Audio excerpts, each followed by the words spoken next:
Hi, I'm Rainer and welcome to my train room.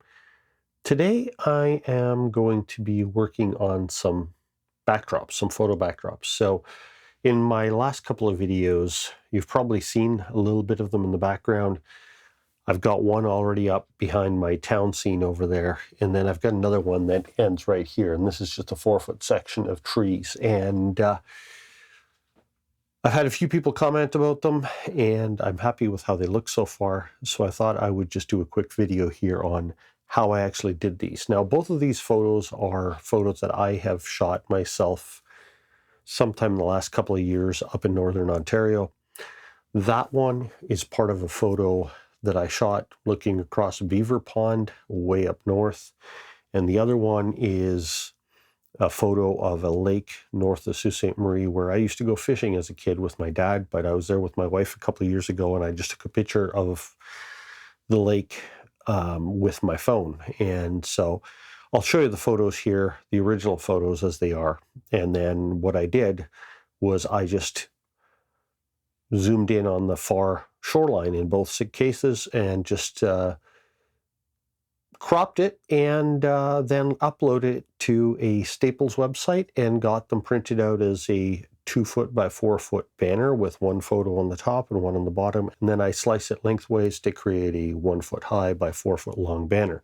And so I've got some more to put in here, and then I've got to put a little bit up there. So this is another one that I got printed, and it just starts out looking like this. And what I'm going to do is cut it lengthways, and this top half is going to be used over there. This bottom half is going to be used to continue this banner another 4 feet along here, and then I've got another one set up like this to finish that up and to go down that way.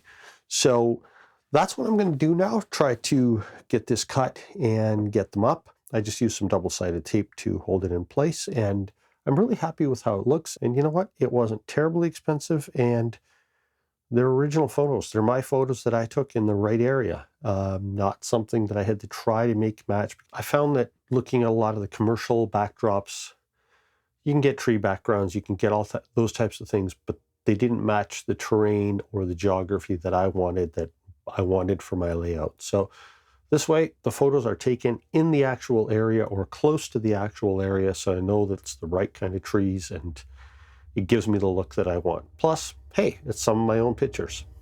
Anyway, we'll see how this goes.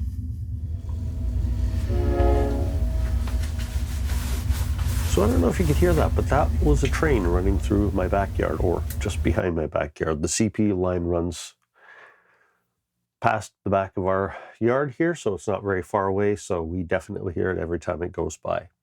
Anyway, I got the backdrop up, and like I mentioned, I used double-sided tape, just got it up, taped it into place.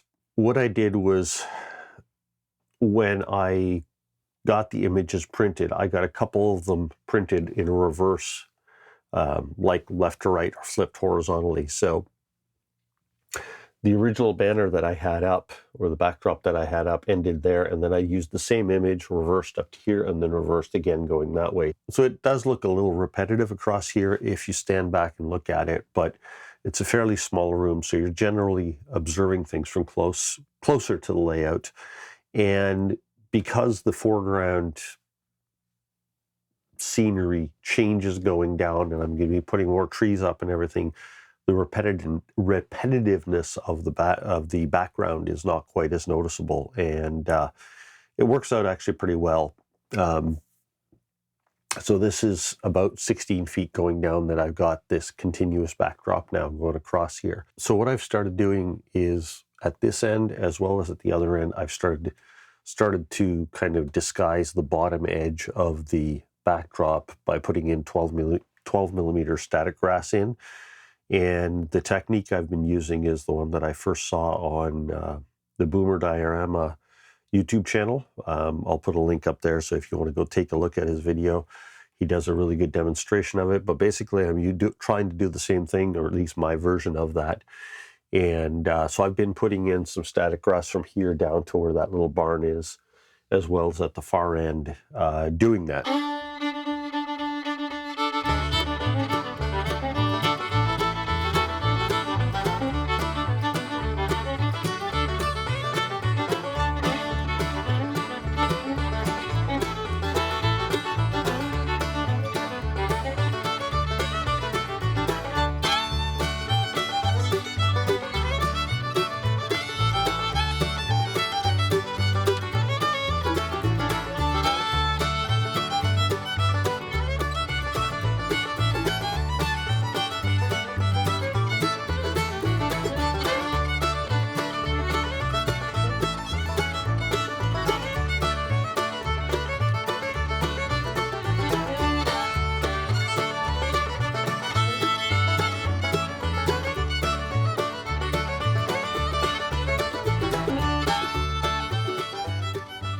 Along here, I still need to put either some grass or some scenery or something in front of here to hide the bottom edge of the backdrop. But so far, I'm very happy with how it's looking. What I'm thinking of doing, if you remember on my previous videos, I had temporarily my farm scene set up down in that corner. But what I'm going to do is I've moved the barn over here, and I'm going to get some more static grass, some shorter stuff, and put it across there and kind of create my farm scene in this corner. And this building, which is my lumber mill, sits right here. So that scene's kind of hidden. You'll see it more from an angle, and you will see it in cab rides and things like that. You may have noticed already that I put a couple of mirror tiles up there. I just didn't have enough scenery printed out to wrap it around the corner, and I kind of like the look of what it gave me there. It kind of makes it look like the scenery is continuing off into the distance rather than wrapping around the corner. You're never going to be looking right into that mirror to see your own reflection unless you go like this and stick your head over the layout. So it does work pretty well. The tree cover at the bottom kind of hides the view of the trains coming in, so you don't see a train coming in from both directions when you're down here and you're looking at it. It is kind of disguising it so that you're not really seeing the reflection of the moving trains very easily. The other thing I did, you can probably notice it, is I got some trim put up here to hide the top edge of the banner, because when I put it in, it left a bit of a gap up there, and the gap wasn't totally even because I tried to make the banner fit the top of the layout. And so I just got some trim and got paint that's a fairly close match to the sky color here, and painted that just to hide the top edge and finish it. At this point, what I'm hoping to do here is I'm going to continue working on the scenery. This part right here is going to be left till a little bit later because there's a lot more work to be done with the scenery, but I'm trying to finish up something in this corner and at the far corner, because those are the areas that are the most difficult to reach, because I've removed all the trees, all the buildings out of the way so I can reach them. So I'm going to try to get the scenery kind of finished, everything on the other side of the track there, and the same thing at the far corner. And where this whole backdrop suddenly came from was because I realized I needed to do a backdrop for behind my town scene, which when I was doing my gas station, you can take a look at what I did there. I realized I needed a scenery backdrop, and I have about 12 inches between these two decks. And when I started looking at the websites, I didn't see anybody that was going to make me a banner that was roughly 4 feet long by a foot high. All of the easy, affordable options were all 2 feet high by 4 feet wide. So I thought, okay, well, I only need a foot high and 4 feet wide. So I edited a photo, put it in there, and I thought, well, what am I going to do with the other half of that banner that I was going to have to pay for anyway? So that's when I got this photo and printed it on the top half, just as an idea to try it, to see how it worked behind this flat area that's going to be my logging scene, and the gap between that rear track and the wall isn't super wide.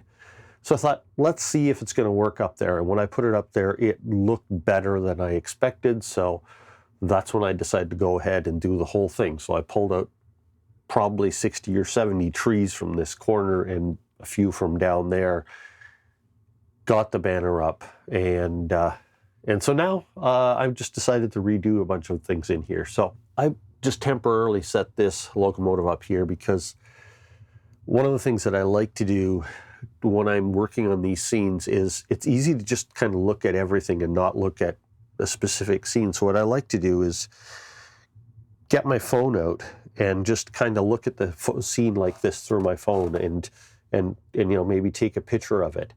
And then when I look at that photo, sometimes I notice things in the photo that I don't necessarily, that I just kind of overlook looking at the scene. So when I look at the photo, I look at it and go, oh, that little detail is something I didn't notice. A little white spot of plaster here from where I pulled out a tree. That's glaringly obvious in a photo, and sometimes easy to overlook when you're looking at the big picture. So I do that a lot when I'm working on these. I end up pulling out my phone and just taking a bunch of pictures, and then when I look at the photos, I look at the photo and I go, what doesn't look real there? What is it that's kind of jumps out at me that I need to work on? And sometimes that helps me focus on a specific area. So that's just one of the things that I've started doing when I'm working on these scenes.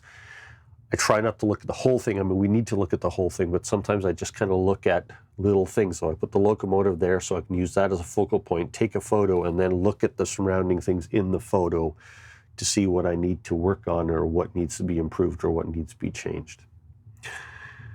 Anyway, hopefully this is, again, something that will give somebody some ideas of what you can do and how you can get a photo backdrop of your own.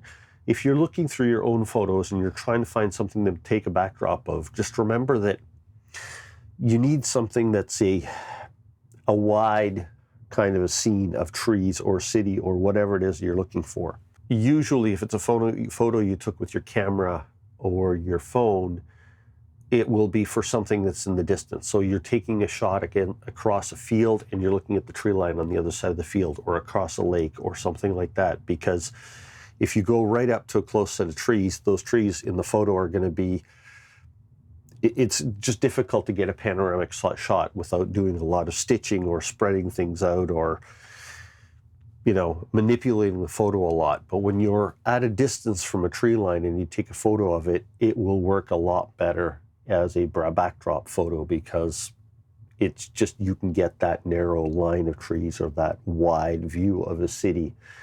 But generally that happens when you're taking the shot across a lake or across a field or something like that. So anyway, just if you are planning on doing something like that, take a look at your photos and don't look at your whole photo. Look at that tree line going across a photo that you have that has other stuff in it. Because remember, you can crop that out and just use that as your banner or as your backdrop. Hopefully this is helpful to somebody, and if you like it, please click the like button. And if you haven't subscribed and you want to see more of what I'm doing here, please subscribe.